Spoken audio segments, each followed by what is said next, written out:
사도행전 22장 30절에서 23장 11절까지의 말씀입니다. 사도행전 22장 30절부터 다음 장인 23장 11절까지의 말씀입니다. 저와 여러분이 한 절씩 교독하시고 마지막 11절 말씀은 한 목소리로 읽도록 하겠습니다. 이튿날 천부장은 유대인들이 무슨 일로 그를 고발하는지 진상을 알고자 하여 그 결박을 풀고 명하여 제사장들과 온 공회를 모으고 바울을 데리고 내려가서 그들 앞에 세우니라.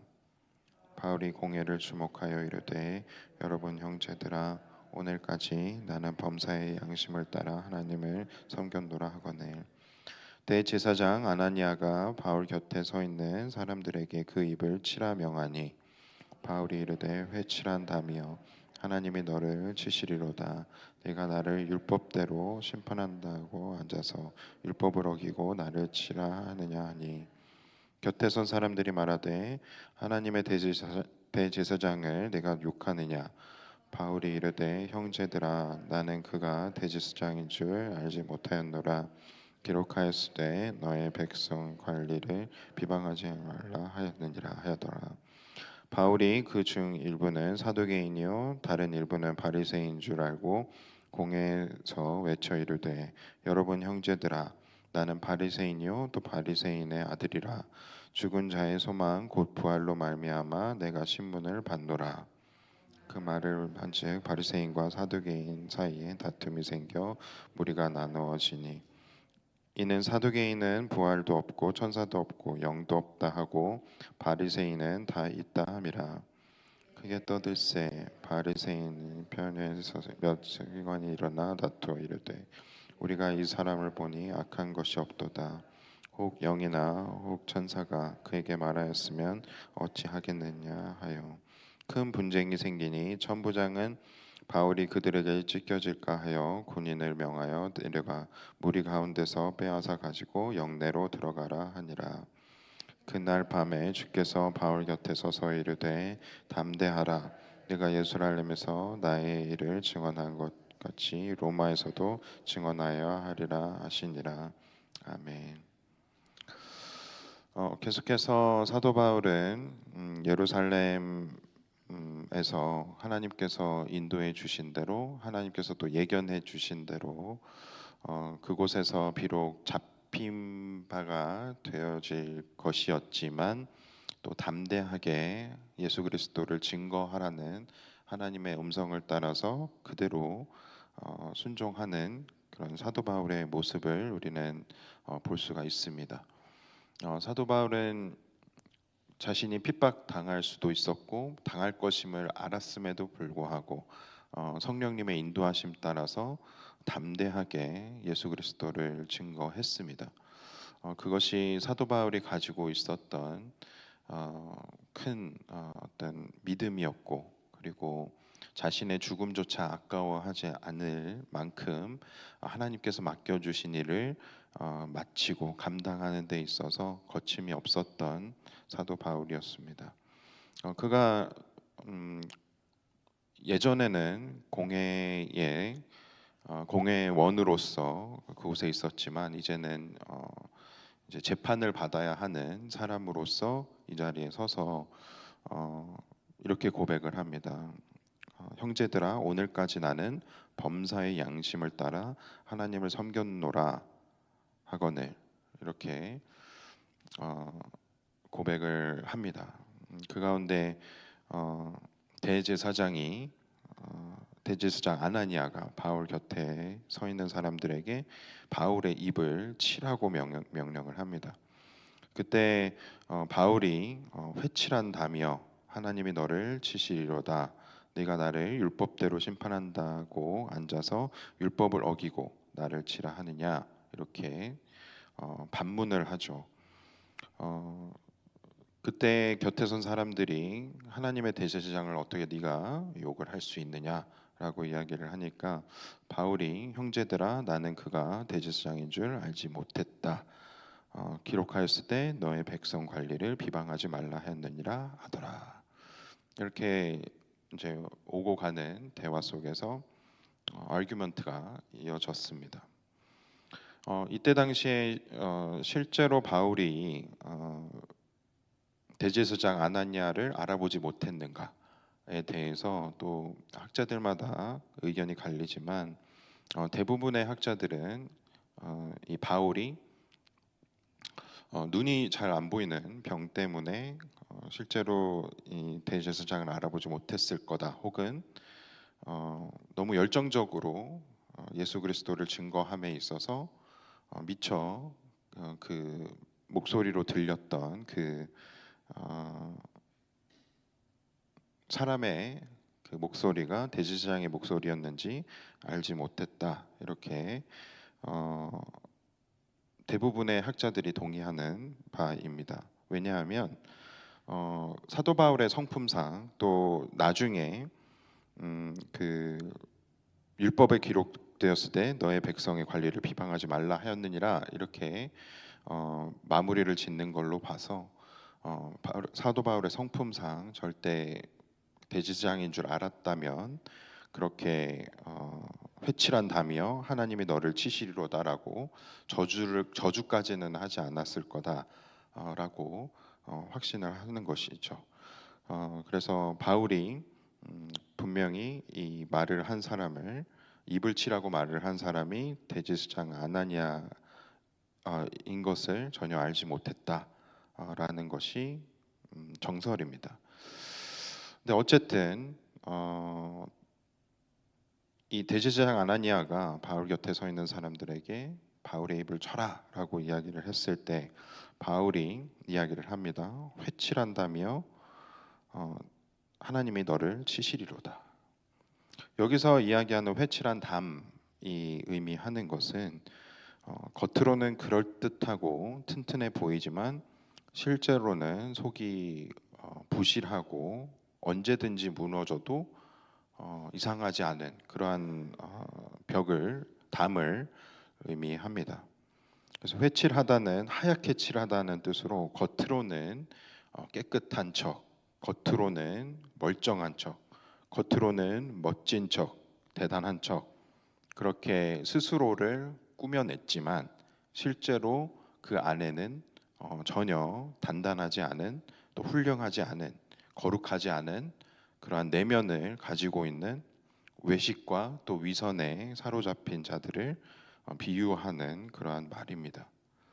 결국 계속해서 예수 그리스도께서도 말씀하신 대로 바리새인들 또 사두개인들 이들이 얼마나 자기 겉모습으로는 하나님의 말씀을 신실하게 순종하며 따르는 척 그러나 그 안에는 온통 악한 마음으로 가득 차 있는 그들의 모습을 이제 꼬집으면서 진실은 이렇다라는 것을 그들에게 알리는 너희는 회칠한 담이고 하나님께서 너희를 치실 거다라는 그 선포로 진리를 드러내는 그러한 모습이 바울의 모습이었습니다.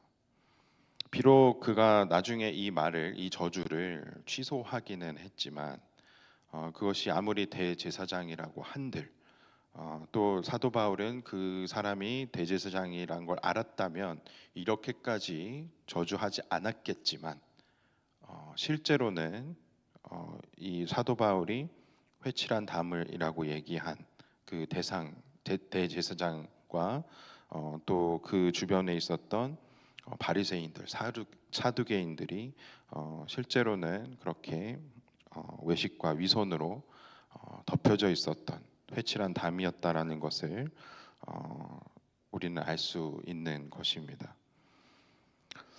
우리가 신앙생활을 하다 보면 또 신앙의 연륜이 또 계속해서 쌓이다 보면 우리가 또 사회생활을 오래 하다 보면 사회적으로 우리가 어느 정도 위치에 올라가게 되고 또 우리가 직업적으로 또 어떤 높은 위치에 올라가게 되고 또 교회 안에서도 직분적으로 또 어느 정도 책임을 가지게 되는 그러한 위치에 이르게 될 때가 있습니다.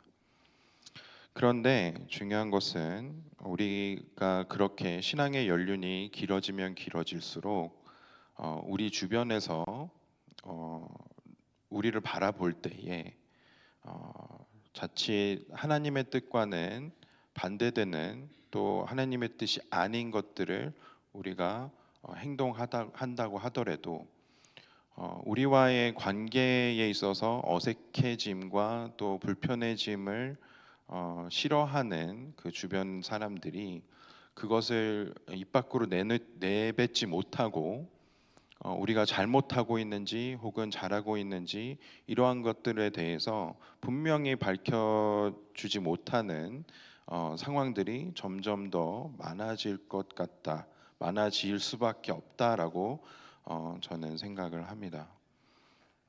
그것이 뭐 목회자이기 때문일 수도 있고 또 어떤 중요한 직분자일수록 그러한 경우가 훨씬 더 많이 일어날 것입니다. 이때 특별히 사도 바울이 대제사장에게 실수로 이렇게 저주를 했지만 그것을 취소하는 일이 발생을 했다라고 발생을 한 것처럼 취소하는 일이 발생을 한 것처럼 실제로 진리는 진실은 대제사장도 회칠한 담임인 것이 맞지만 그것이 밝혀지지 않는 그의 위치 때문에 또 그의 관계 때문에 그것이 밝혀질 수가 없는 상황에 놓여져 있기가 너무나도 쉽다라는 것입니다. 그렇게 했을 때 나 스스로를 돌아봤을 때 혹시 나는 회칠한 담이 되어 있지는 않은지, 겉만 번지르르한, 겉만 깨끗한 척, 대단한 척, 깔끔한 척, 그러나 속은 하나님의 것으로 채워지지 않는 그러한 상태에 놓여져 있지는 않은지 누가 그것을 알려줄 수 있겠습니까? 우리 주변에는 그 어느 누구도 그것을 알려줄 사람이 없다라는 것이죠. 그랬을 때 우리가 할 수 있는 것은 바로 우리 스스로를 하나님의 말씀에 비춰보고 또 하나님의 빛 가운데로 우리가 나아가서 우리의 그 속 안을 살펴보아야 한다라는 것입니다. 하나님께서 우리에게 만약에 너의 마음 안에 분명 회칠한 담이 있어.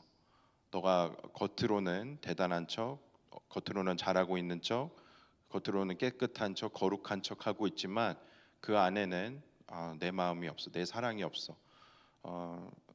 너는 내가 하라는 것들을 하지 않았고 내가 하지 말라는 것들을 하고 있어라고 하나님께서 말씀을 하신다면 그 말씀을 우리가 그 말씀으로 우리의 삶을 비춰보았을 때 우리의 삶 가운데 회칠한 담이 발견된다면 우리 스스로가 그것을 깨닫고 하나님께 회개함으로 나아가야 한다라는 것입니다. 그렇지 않다면 우리는 언젠가는 이 대제사장 아나니아가 그랬던 것처럼 또 바리새인과 사두개인들이 자기가 옳다고 어떤 이런 공회 안에서 다투고 분열하고 싸우게 되는 것처럼 전혀 하나님께서 바라보셨을 때에 아름답지 않은 모습들로 우리의 신앙생활을 만들어 갈 수밖에 없다라는 것입니다. 그것을 우리가 안다면 그것을 하나님께서 우리에게 보여주신다면 우리가 계속해서 매일매일 삶을 살아감에 있어서 우리가 우리의 삶 가운데 회칠한 담이 없게 만들기 위해서는 우리 스스로가 누가 말하지 않더라도 계속해서 하나님의 임재 가운데로 나아가야 한다라는 것입니다. 그것이 예배의 자리일 수도 있고 또 찬양의 자리일 수도 있고 또 기도의 자리일 수도 있고 말씀을 통해 또 공동체 가운데에 또 머물므로 인해서 그렇게 우리는 하나님의 말씀을 통해 우리의 삶을 비춰볼 수 있습니다. 그것을 매일매일 우리가 하지 않으면 점점 우리가 모르는 사이에 우리의 마음 가운데는 회칠한 담이 생겨날 수 있을 수밖에 없습니다. 그것을 기억하시면서 또 생각하시면서 묵상하시면서 오늘 하루 함께 하나님께 나아갈 때에 하나님께서 말씀을 통해 우리의 마음 가운데 혹시 어, 망가져 있는 하나님의 형상은 없는지, 또 하나님께 불순종하고 있는 부분은 없는지, 또 우리가 누군가를 정죄하며 미워하고 있는 사실은 없는지, 그렇게 하나님의 말씀을 통해 어, 저와 여러분들 스스로를 좀 살펴볼 수 있는 시간이 되어지기를 간절히 소망합니다. 함께 기도하겠습니다. 은혜와 사랑이 풍성하신 하나님 아버지, 감사합니다. 오늘 계속해서 말씀을 통해서 우리가 언제든 하나님의 임재에서 벗어난다라면, 하나님과 교제에서 멀어진다라고 하면, 대제사장 아나니아가 그랬던 것처럼 하나님의 일을 발견하지 못하고 하나님의 뜻을 깨닫지 못하고 또 사랑하지 못하고 또 섬기지 못하고 하나님께 나아가지 못하는 저희들의 삶이 될 수 있음을 이 시간 고백합니다.